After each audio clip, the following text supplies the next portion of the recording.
So I was born and raised in San Diego, California, America's finest city, so they say. And to be honest, I love living there.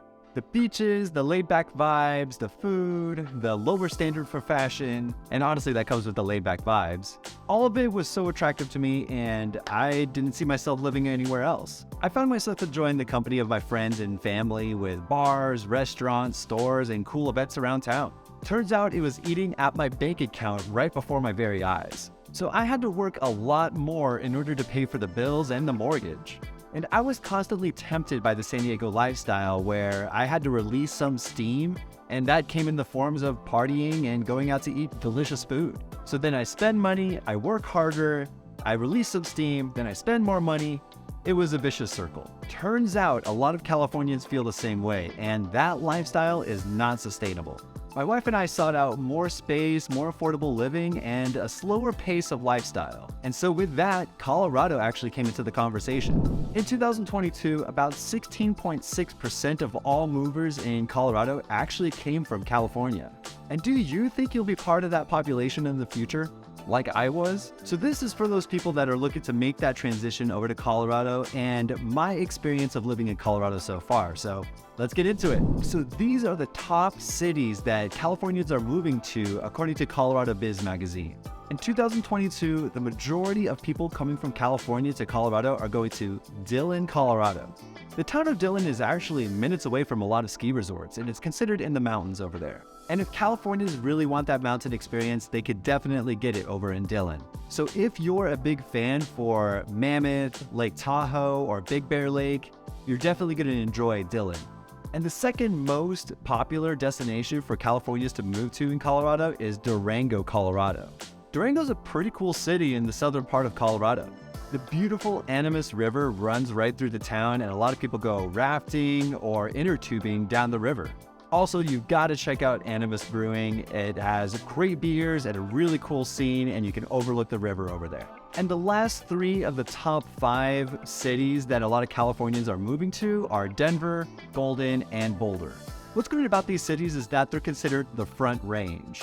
No matter where you go all around Denver or Boulder or Golden, you will see the mountains silhouetted in the background. And be forewarned that these last 3 cities, Golden, Boulder, and Denver, are some of the more expensive cities in Colorado. But the thing is that you get what you pay for, and you will have an awesome experience almost no matter where you are in those 3 cities. As far as quality of life goes, coming from sea level and going to mile high, I would say that the biggest change is the dryness and low humidity.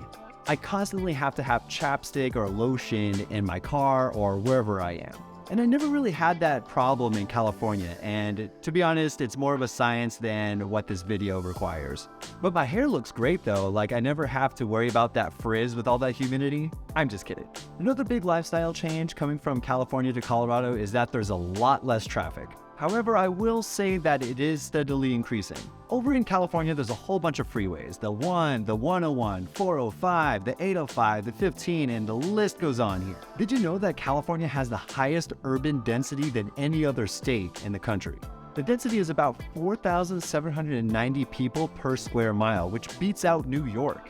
And then going to Colorado, there's only about 52 people per square mile, which is significantly less. That makes it only the 37th most dense city.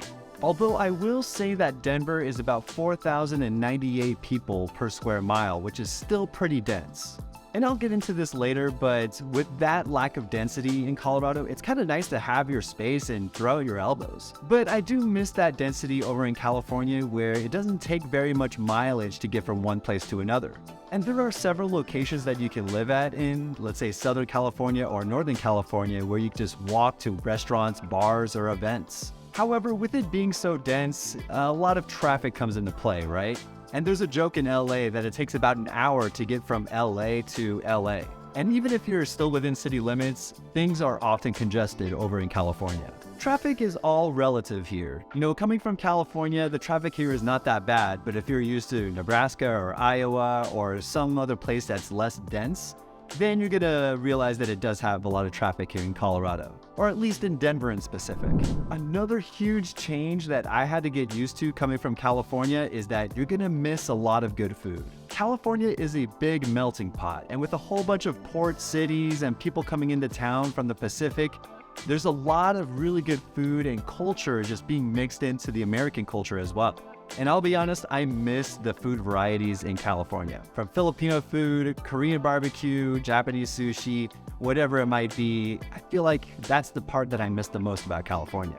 However, I will say that Colorado is becoming more of a foodie place. Here where I'm at in Denver, there's actually a lot of new cuisines and cultures coming into town, and with that, fusion food and food trucks are aplenty here. If you were to ever visit Denver, you definitely gotta check out these food trucks. Chile con quesadilla with the birria tacos and quesadillas. Pints Peak ice cream food truck, excellent ice cream in my opinion. Yuan Wonton for the excellent wontons, and there's always a line whenever the food truck is there. And the last one that I would highly recommend is Pho King Rapidos. It's a Vietnamese and Mexican fusion food truck. And some other fantastic restaurants in the Denver area are Daughter Thai Spice Kitchen, Safta Mediterranean Cuisine, Spice Roo, Opal Ramen, and Cherry Creek Burger. Or I think it's Cherry Cricket. And another item I thought was awesome about that transition from California to Colorado is that there are a ton of small businesses here in Colorado. I myself, I love supporting the small businesses and local businesses. It just keeps the economy within the community. Colorado is home to 653,000 small businesses here. And accounting for all businesses, 99.5% of them are small businesses. What's great about these small businesses is that they employ 1.1 million Coloradans, according to Colorado.gov. And according to Forbes.com, it's ranked number 2 in the best states to operate and start a small business. Colorado small businesses have an 81.9% survival rate. Although income tax is 4.55% and corporate tax is 24%, the people within Colorado love to support their small businesses, as shown with the 81.9% survival rate.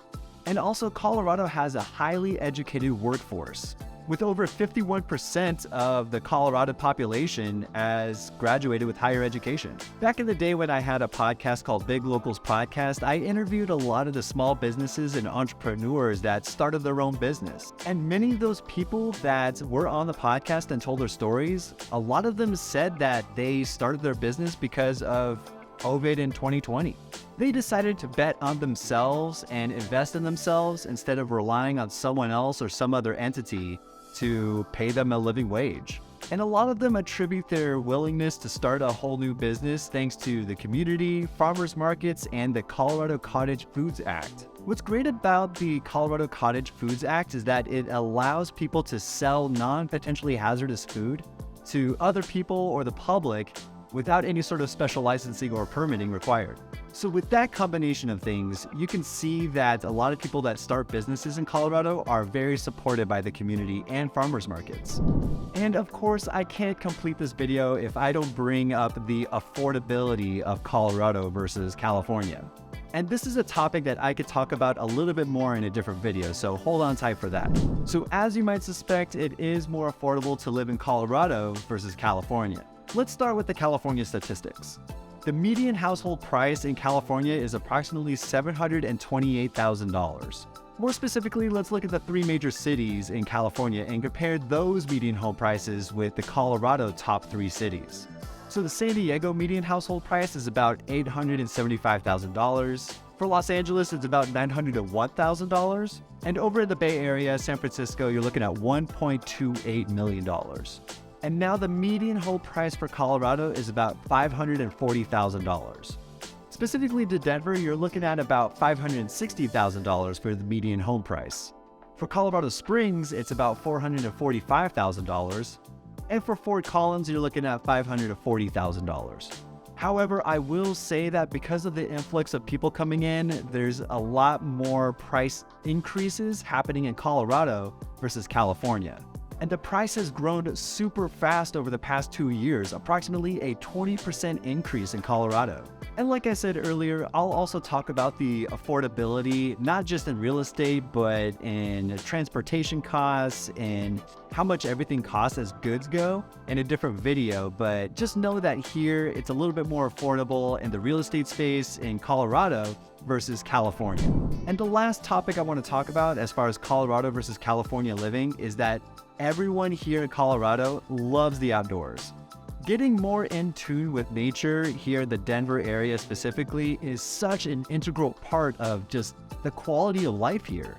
And yeah, of course, as far as the quality of life goes, there's a lot more space like I was mentioning earlier. It's just not as dense and you have a lot more space. And even my dog loves it. Before I moved to Denver, when I was living in San Diego, a lot of the dog parks were measured in like square feet. A lot of them were not maintained or had dirt parks instead of grass or lawns and things like that. And when I came to Denver, a lot of the dog parks were measured in acres.